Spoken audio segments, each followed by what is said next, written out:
a empezar con las charlas Peter Pan con José Ángel Conde, Francis Novoa y Douglas Morrison. Con ellos os dejo.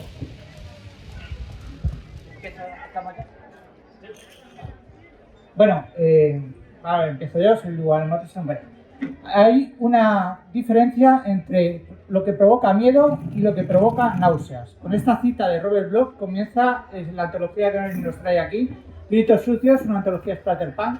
Pero bueno, yo voy a permitir una pequeña diferencia entre terror y horror. El terror sería lo que provoca en el lector-espectador una sensación de miedo intensa, mientras que horror sería provocar en el lector-espectador una sensación intensa, no necesariamente de miedo, centrada en la náusea, la soledad, la indefensión, incluso en ocasiones la excitación culpable. Es decir, cuando el lector-espectador se ve reflejada ciertos aspectos de su lado más oscuro en la obra que está visionando o leyendo. Bien, desde comienzos de la historia del ser humano, el ser humano se ha enfrentado al horror. Primero, algo parecido al horror cósmico, ya que es un ser desnudo, indefenso ante toda una pléyade de animales con zarpas, garras, colmillos. Al mismo tiempo no entiende por qué hay cambios de estación, hay cambios del día a la luz. Pero llega un momento que este mismo hombre que iba destinado a la extinción, empieza a hacer arte, a cazar, a recolectar, incluso a construirse sus propios instrumentos para poder sobrevivir, e incluso curte pieles para poder cubrir su cuerpo y soportar los cambios de estación. Pero al mismo tiempo también mata, viola, incluso realiza ciertas prácticas que incluso hoy en día se consideran tabú, como puede ser el canibalismo. Este lado oculto, incluso muchos otros aspectos de la sociedad humana o de la historia del ser humano, se va codificando en una serie de narraciones, en principio orales, y luego ya que serán puestas por escrito. Podemos clasificar este tipo de narraciones en 4 aspectos, lo que son las narraciones tradicionales, o bueno, los mal llamados cuentos de hadas, la mitología, las hagiografías o vidas de santo y las fábulas. No vamos a hablar, yo por lo menos no voy a hablar de mitología y de fábula, y de geografía solo voy a poner el ejemplo de la leyenda dorada de Santiago la Vorágine, que es una recopilación de vidas de santos que se caracterizan por las descripciones que raya un poco el gore, el erotismo, incluso la pornografía, de algunas vidas de santos, de algunas vidas de los santos, incluso de hechos históricos, como puede ser uno muy característico que trataremos más adelante. Bueno, pues vamos a hablar principalmente de las narraciones tradicionales o narraciones folclóricas, y nos vamos a centrar pues, en qué es lo más característico del lado oscuro del ser humano, con los crímenes, los psicópatas. Y ya hay un autor, que es Charles Perrault, que envuelve en unos cuentos con moraleja una serie de historias codificadas sobre criminales y crímenes. En el caso de Caperucita Roja, él recoge una serie de crímenes protagonizados por individuos que bajo la excusa de la enfermedad de la licantropía pues daban rienda suelta a sus impulsos pedófilos y pedófagos. Uno de los más característicos será el de un niño, un pastor, que aprovechándose de su aspecto, de su edad, solía convencer, seducir a jovencitas, a jovencitos de más o menos su edad, para llevarlos a la mitad del bosque y allí pues dar rienda suelta a su sexualidad, incluso a la antropofagia. También es característico el cuento de Barba Azul, que en realidad es el propio Perrault. Lo que hace es coger leyendas, viaja a la Bretaña francesa y empieza a coger los mitos que cuenta la gente sobre este noble bretón, que es conocido sobre todo por haber sido la mano derecha de Juana de Arco, incluso haberse enamorado de ella, y que bueno, pues como ex Verbatori realmente pues fue un hombre que con ciertos problemas mentales que cayó pues presa debido a que bueno, sus pasiones, sus ansiedades, pues como pasó con ex Verbatori, se convirtió en pasto de ocultistas, alquimistas, algún que otro charlatán que les convencieron que a base de orgías de sangre y hechos aberrantes pues podrían cumplir sus deseos. Otro caso, ya no es un relato o un cuento en cuestión, sino una figura de la literatura de este tipo de relatos, es el bandolero asaltador de caminos, cuyo origen más probable está basado en la figura de Swami Bean, una mala hierba escocesa que fue expulsado de su aldea, acabó en una zona de cuevas y riscos y que estaba cercana a un paso marítimo que utilizaban comerciantes para comerciar entre Escocia e Inglaterra. Y bueno, este hombre pues al principio se dedicaba un poquito a asaltar a estos comerciantes, robarles el dinero. Pasa que cuando llegó el invierno, le entró hambre y directamente mataba a los comerciantes, se los llevaba a las cuevas y se los jamaba. Encontró una compañera, empezó a crear una familia muy extensa de hijos, nietos, etcétera. Y bueno, esto dio pie, pues, desde figuras de cuentos de los hermanos Grimm, como La novia del bandolero, hasta un capítulo de la famosa Reina de las Nieves de Hans Christian Andersen, que incluso inspiró Las colinas tienen ojos de Wes Craven. Bueno, luego también tenemos el caso de Hansel y Gretel, la casita de chocolate, la casita de mazapán, de caramelo, etcétera, etcétera, que está fundado en muchas historias, en muchas fuentes históricas.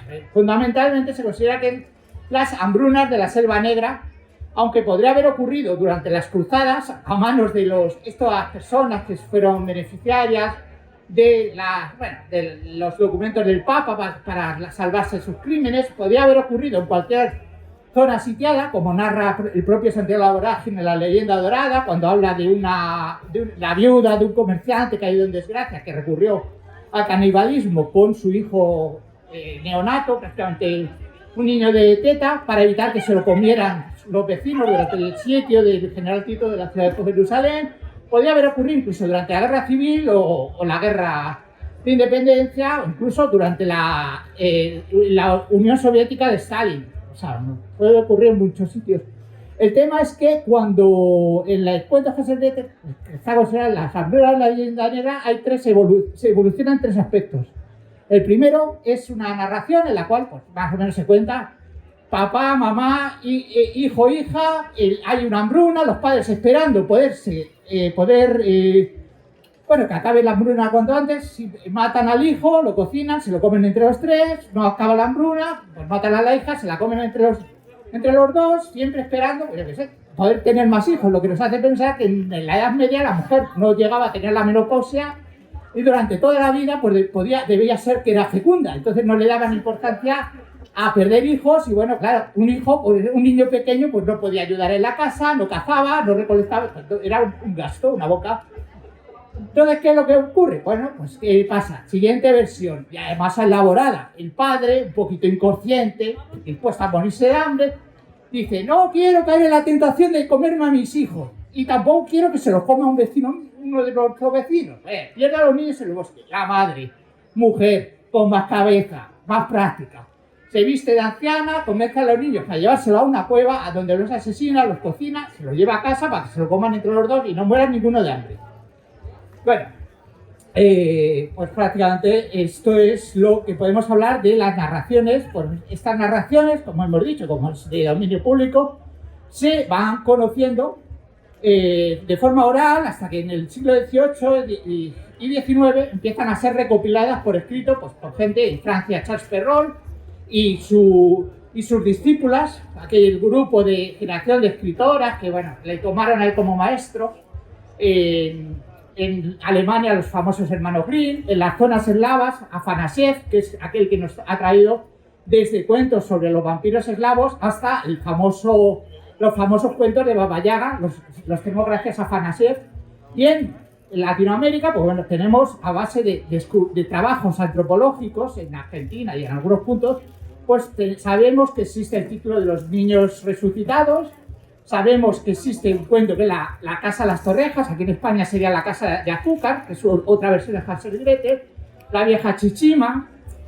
Bueno, que hay bastantes versiones, gracias al trabajo antropológico, sobre este tema de las hambrunas y recurrir a la pedofilia. El tema es que, bueno, lo más curioso es que de que esto era real, pues de haber sido tomado, es como Jonathan Swift, en una modesta proposición, ya deja claro que él no se inventa nada y en un texto satírico como es este, ya nos muestra la forma de cocinar y qué hacer con la piel de los niños y tal. Evidentemente, este diácono tenía ya información y había recurrido a fuentes históricas, por lo tanto no se inventa nada. O Tomás de Quincy en su obra El asesinato como una de las bellas artes también se ve que estas codificaciones se sabía que no era una cosa inventada. El tema es que en Francia, a finales del siglo XIX, aparece el movimiento artístico, literario del naturalismo, y ya los cuentos, pues ya no hace falta codificar, ya se puede mostrar este naturalismo. Lo que hace es expresar, mostrar las cosas más desagradables de la realidad. Y bueno, pues gracias a este movimiento, en una zona bastante peligrosa de París, en un antiguo edificio religioso, se monta el llamado Teatro del Grand Guignol, donde al principio se muestran obras basadas en el naturalismo, protagonizada por apaches, es decir, criminales callejeros franceses y prostitutas. Cuando esta institución que hay en manos de Maury, ya empieza a instalar dentro de las obras sobre prostitutas y apaches, empieza a meter obras de teatro de horror, y para ello cuenta con el dramaturgo André de Lorry, el cual pues, va a escribir la mayoría de los mayores éxitos de este teatro. Y bueno, además consultará con un famoso psiquiatra para escribir sobre la locura y demás. O sea, más o menos Maury llegará a decir que el éxito del Teatro del Grand Guignol se basa no en la entrada, no en los aplausos, sino en la cantidad de reacciones fisiológicas que tiene el público, entre 2 y 3 desmayos por sesión. El tema es que, bueno, el Teatro del Grand Guignol empieza a caer en desgracia a partir de que en el año 45 es descubierto el holocausto nazi, y ya pues el encargado de la época dice aquello de, bueno, nosotros ya no podemos mostrar nada peor. Y ya en los años 60 cierra. Pero ya por entonces, el siglo XX, como dijo Jack el Destripador, que conmigo empieza el siglo XX, se ha caracterizado por la aparición de asesinos, de psicópatas, de depravados, de perturbados reales, como puede ser Albert Fish, el cual el contenido de las cartas que le mandó a las familias de sus pequeñas víctimas es literatura gore real. O sea, es increíble. Si queréis luego, en un mes os cuento. Pero luego también tenemos el caso del señor Ed Gein, que según estudiosos como Gavin Buckley, pues dicen que es donde se rompe realmente una ruptura entre el terror tradicional y el horror actual, porque directamente, bueno, el caso de Ed Gein, que no lo conozca, es el típico paleto granjero, que nadie sospecha de él, hasta que, bueno, empieza a desaparece una mujer, que es camarera, la posadera del pueblo cercano.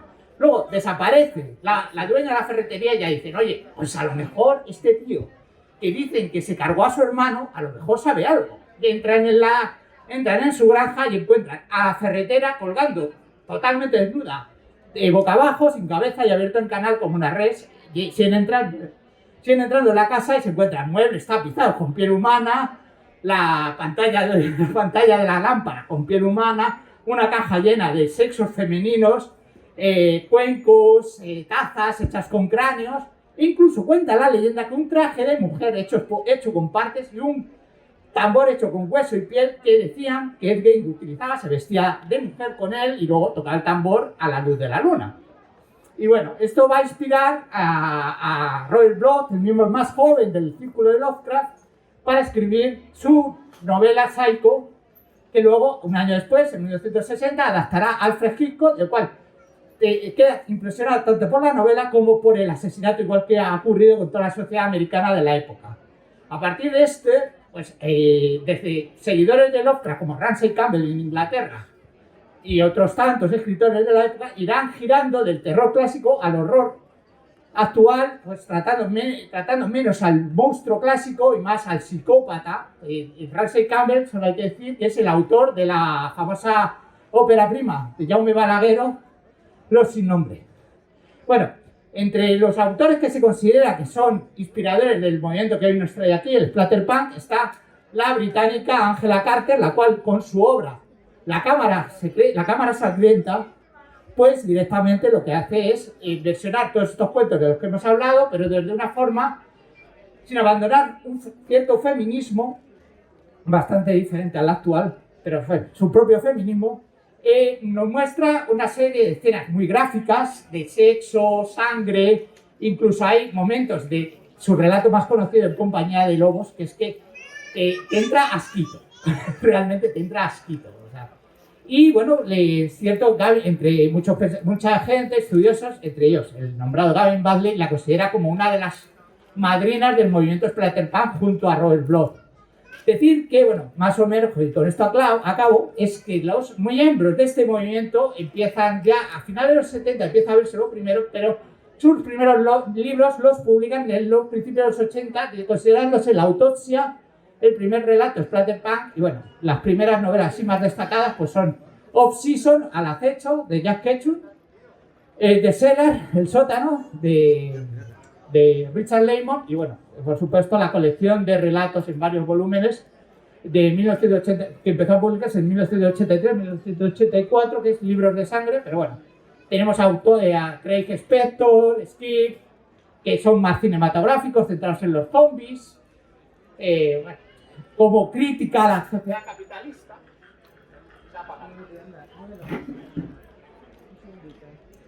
Ella entiende. José Ángel, sigue tú. No, Aunque siga él, pero... Bueno, pues a vos. No, espera, es que está apagado. Se ha ido la generadora. Bueno, a ver, si me oís, pues nuevamente realizan Skip y Spector realiza la primera antología Splatterpunk, que es el libro de los muertos de 1989, pero el título, el nombre, surge de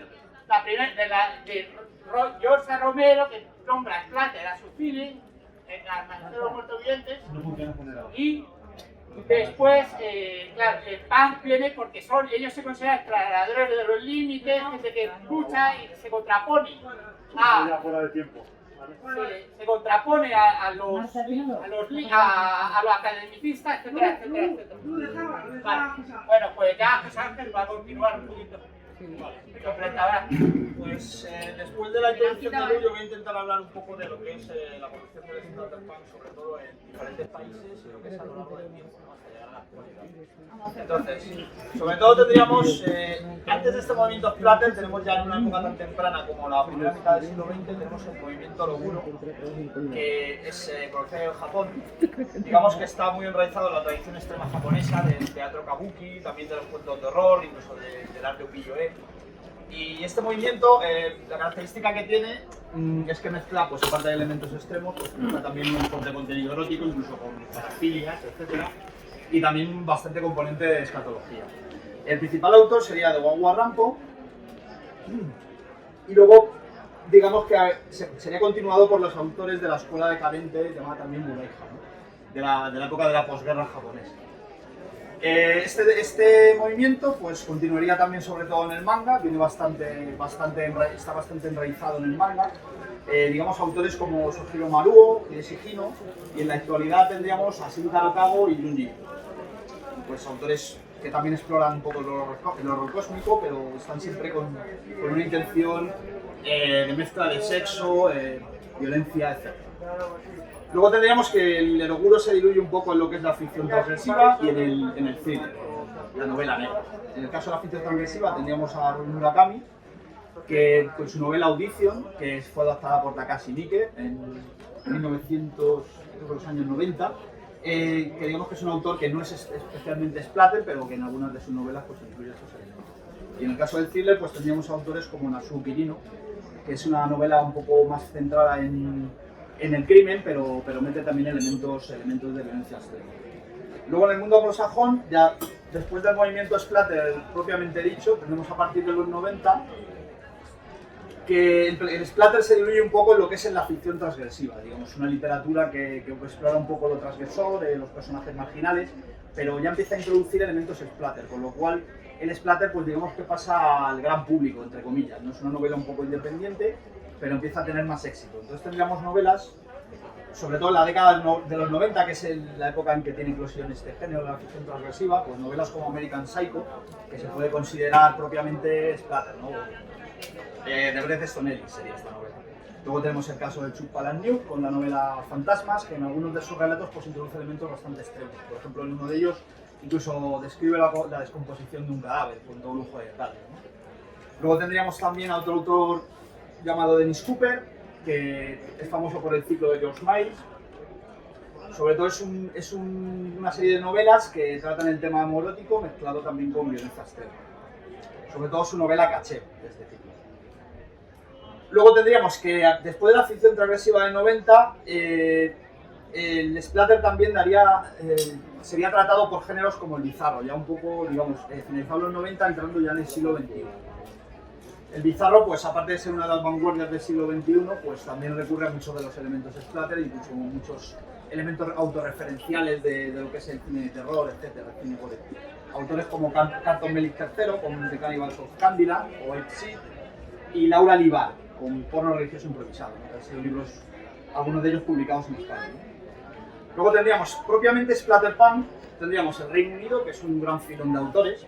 Una vez pasado el boom de los 80 del splatter, tendríamos en Estados Unidos al que se llama el padrino del gore, que es South Pulson, que en España es conocido por la novela Slacks, que fue llevada al cine en los años finales de los 80, creo, por Juan Piquer Simón, en España. Y luego tendríamos pues, una serie de autores que están en torno a una editorial que se llama Attack Books, que fue publicado, tres de esos títulos de esa editorial fueron publicados en España por la editorial La Máscara con una colección que se llamaba Attack Books. Estos autores serían Matthew Stokoe, con el libro Vacas, que es una novela ya que, aparte del splatter, pues introduce elementos nihilistas e incluso sociales. Luego tenemos a Stanley Manley, autor de Los invasores psicóticos, a Tony White con Satan. Vale, avanzando un poco en el tiempo, ya tendríamos en el siglo XXI autores como Gord Rollo, y el gran bestseller del splatter, por decirlo de alguna forma, aunque también toca otros géneros, que es Mad Soul, con novelas como Sick Bastards y Pop. Luego en Estados Unidos tenemos la controvertida figura de Peter Sotos, que fue miembro de la banda White House y fue un tipo bastante polémico en Estados Unidos porque sacó un magazine que se llamaba Pure, el cual trataba por primera vez, eso fue en los 80, está muy vinculado con el tema de la contracultura, del punk. Sacó un magazine llamado Pure, en el cual pues, trataba un poco el tema de los serial killers. Tuvo bastante problemas porque incluía muchas veces en sus portadas, incluso en sus textos, temas de pornografía infantil, ¿no? También tiene bastante novelas splatter, incluso tiene un tono de escritura bastante cruel, bastante perverso, ¿no? Luego dentro del cómic tendríamos a Charles Vance, con Agujero Negro, y a Danny Close, que es una especie de gore mezclado con horror cósmico, etc. Luego ya autores más actuales tendríamos a Todd Green, con la novela Faun, que fue llevada al cine en 2004, una película bastante recomendable. Es también un homenaje al cine. Vale. Vamos, Juan Francis. Adelante. Bueno, yo algo muy puntual y corto porque ya estoy a cenar. Bueno, lo único que yo iba a comentar respecto de qué es, cuál es la situación del Splatterpunk en España, que es lo que me imagino que al estar en este país es lo que interesa. ¿Cuál es la situación actual y cuál es el futuro en todo caso, ¿no? O el futuro inmediato que se pueda pensar respecto de este subgénero? Pues la verdad no es muy halagado que digamos, porque en realidad la pregunta no es tanto esa, sino la pregunta es ¿cuál es el futuro del terror en España? La literatura de terror en España la verdad es lamentablemente considerada hasta la actualidad un género bastante, ¿cómo decirlo? Menor. Está considerado un género menor.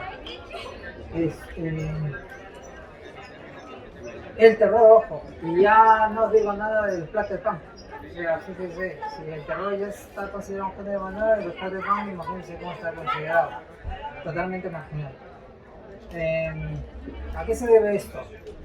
Yo creo que lo que se debe porque aquí en España lamentablemente no es un país en el cual se tiene una tradición de este género, no hay una tradición de terror.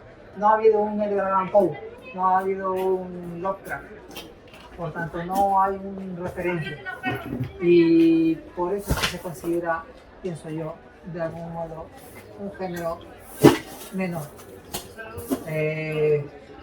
A diferencia en el mundo anglosajón, que en realidad sí hay quizás